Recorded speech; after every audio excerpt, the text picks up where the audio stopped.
আসসালামু আলাইকুম। আজ 25শে নভেম্বর 2024 সাল। বাংলাদেশের সমসাময়িক ঘটনা নিয়ে কিছু কথা বলার জন্য আবার আপনাদের সামনে হাজির হয়েছি। গতকাল আমরা দেখলাম ঢাকা শহরে তুলকালাম কাণ্ড হয়েছে।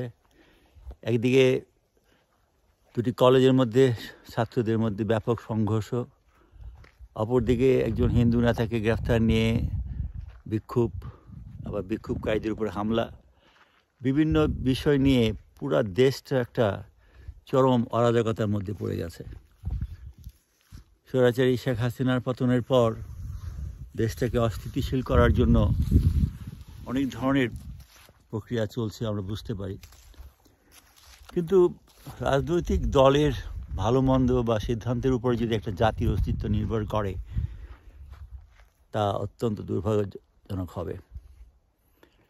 এখন যে অবস্থা চলছে, এই অবস্থায় সেই নবাব সিরাজউদ্দৌলার মতো বলতে হয়, কে তাকে আশা দিবে, কে তাকে ভরসা দিবে। আজ মনে হয় সবাই যেন ব্যর্থতায় পর্যবেসিত হয়েছে। হাসিনার অন্যায় অপকর্মের জন্য তাকে দেশ ত্যাগ করতে হয়েছে। বিএনপি বিরোধী দলের স্থান ঠিকমতো পায়নি, তাদের অস্তিত্ব, তাদের অধিকার খর্ব করা হচ্ছে। বিভিন্ন ইসলামিক দলগুলো ঐক্যবদ্ধ নয়, তাদের মধ্যেও নানান ধরনের সমস্যা, সংকট, অস্থিরতা দেখছি। সবচেয়ে বড় ভরসা ছিল সেই ছাত্র বা যুব সমাজ, যারা এই দেশের মালিক, আগামী দিনের ভবিষ্যৎ, জাতির কাণ্ডারি হবে। তারা আজ তুচ্ছ ঘটনাকে কেন্দ্র করে, সামান্য বাসে ওঠাকে কেন্দ্র করে, সামান্য ক্যাফেটেরিয়াতে খাওয়াকে কেন্দ্র করে এক কলেজের ছাত্র আরেক কলেজের ছাত্রদের উপর হামলা করছে।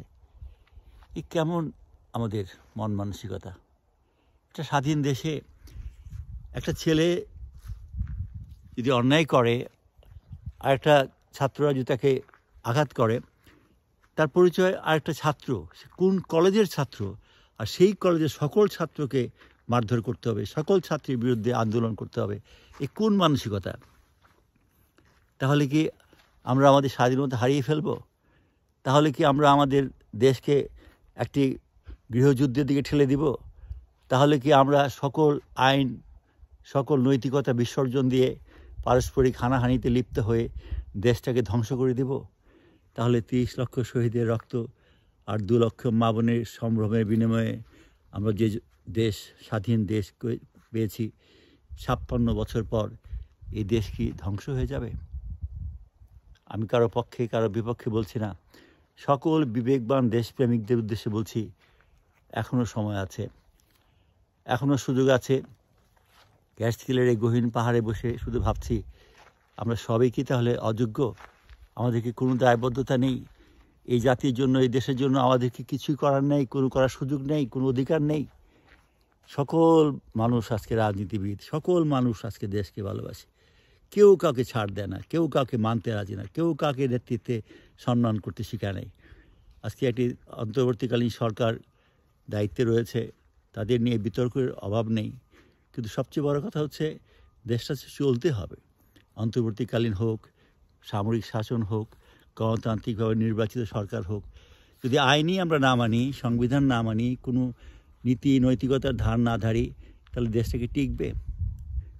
আজকে জাতির সামনে এই প্রশ্ন, শেখ হাসিনা স্বৈরাচারী শাসনের অবসানের ফলে যদি দেশ ধ্বংস হয়ে যায়, তাহলে আমরা কি ওই কিছু লোক যেমন বলে হাসিনা সরকার ভালো ছিল, হাসিনা সরকার কি ভালো ছিল?